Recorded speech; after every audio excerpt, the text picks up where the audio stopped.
Worldwide parent coach and conscious educator Sue DeCaro is on a mission to revitalize the joy in parenting. Welcome to Conscious Parents, Thriving Kids, a podcast designed to help parents all over the world create deeper connections with themselves and their children while overcoming life's daily parenting challenges.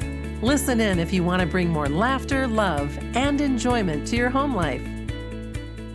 Welcome to Conscious Parents, Thriving Kids, a place for all things parenting. I am your host, Sue DeCaro. Uncertainty exists everywhere. It always has. But why do we feel like we were living in more certain times during 2019?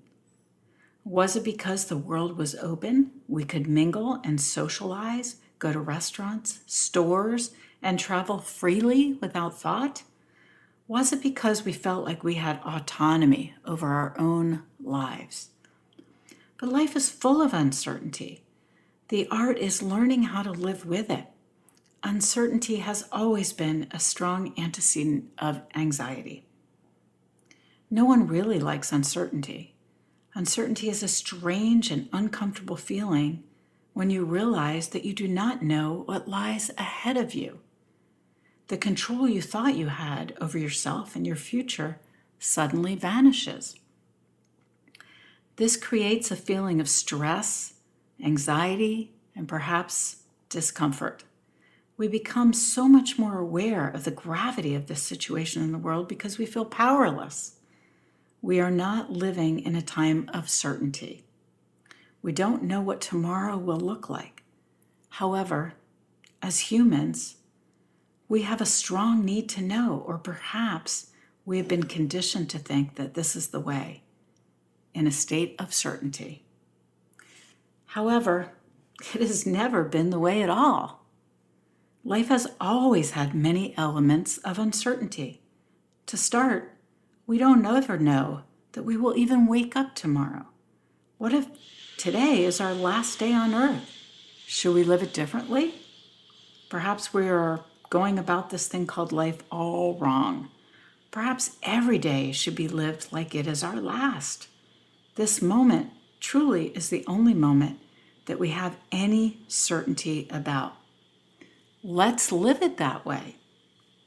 We truly think we have control over what tomorrow looks like or next week.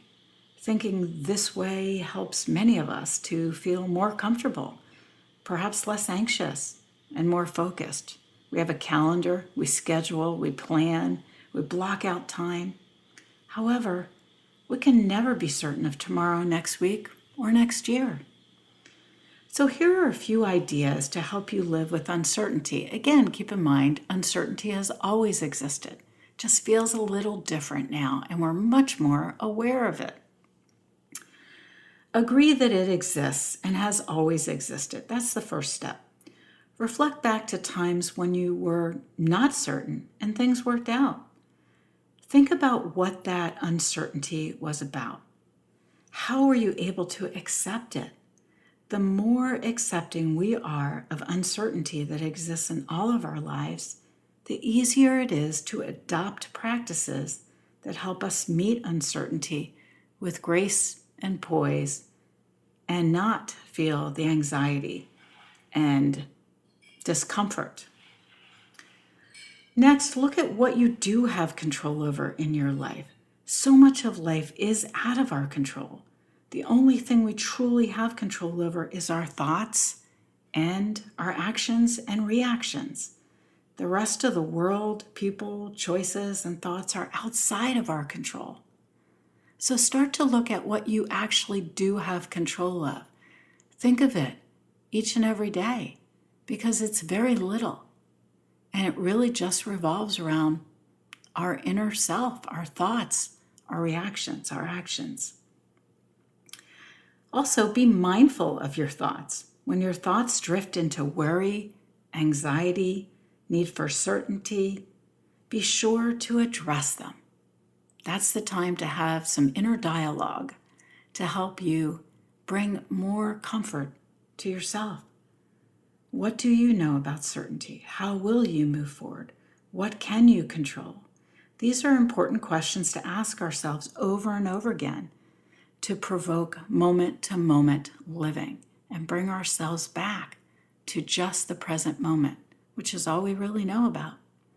Becoming worried, confused, or overwhelmed about what might happen or could happen is not necessarily serving you in any way at all. Next, remember and cherish the times when you managed to get through the things you feared most that were out of your control. Allow yourself to release fear. Holding on to fear is not helpful in any way and prevents us from living life to its fullest. We've done it in the past. We've managed to get through things that made us fearful, and successfully. We're all here to talk about it. So when you think about that, allow yourself to release the fear like you're releasing your breath, but with more emphasis. Breathe in and breathe out. And when you breathe out, release that fear that's in your mind. Remember and cherish the times that you were successful. That's most important.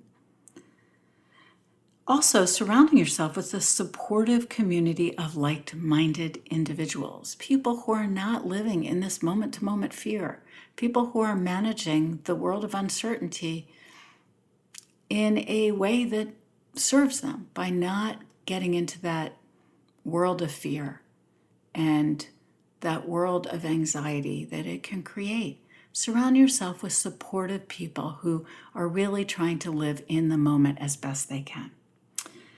Next, tune into your body. Engage with your body when you're feeling uncertainty creep in. Really important. This step is about looking at what your body's physiological response is like. What are the symptoms of worry that actually show up physically? Your body is your key to your own awareness. So, does your heart beat fast? Do your palms sweat? Is your chest tightening? Tuning into these bodily sensations will help indicate when you can turn fear of uncertainty into welcoming uncertainty. Be aware of how it shows up. I know for me, my palms begin to get sweaty and I can feel the tightening in my chest. And that's when I know I need to tune in and start to change my thought pattern, be more mindful, and live in this moment. It's really the key element that helps us shift. It indicates when we are becoming fearful and anxious and helps us to turn that around. Next is imagining the worst case scenario. Envision what could possibly happen. You will likely find yourself creating an enormous story that takes you down what I like to call a dark rabbit hole.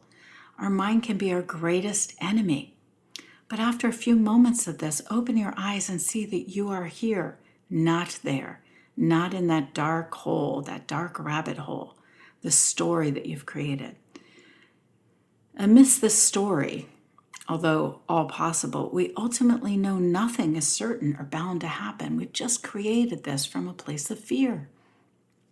And we followed the story point after point after point and embellished and added, and the movie reel is just continuing on and on. So bring yourself back to the fact that none of this is certain. It's just a story we create. Lastly, sit with your anxiety, your fear, and your uncertainty. Befriend it. Be kind to it. Accept it. Meet it with compassion. Be loving. It's part of life. It shows up for a reason. It helps us to gain composure, to redirect our thought patterns, to see ourselves differently. It really helps us to grow. So don't let it control you, your mind, or your thoughts, but see it and accept it as it is. Accept, accept, and accept. That's the most important thing. Don't fight it. Just accept it and address it. Fear is here for us to grow. It's here for us to thrive. And so is uncertainty, and it exists for a reason. It has always existed. We are just so much more aware of it now. So thank you so much for joining me for this episode of Conscious Parents, Thriving Kids. And remember, Every moment is a new moment for conscious connections. Thanks for listening to Conscious Parents, Thriving Kids. If you like what you heard, the best compliment you can give us is to share this podcast with a friend. And be sure to give us some stars and a favorable review at Apple Podcasts or wherever you listen in.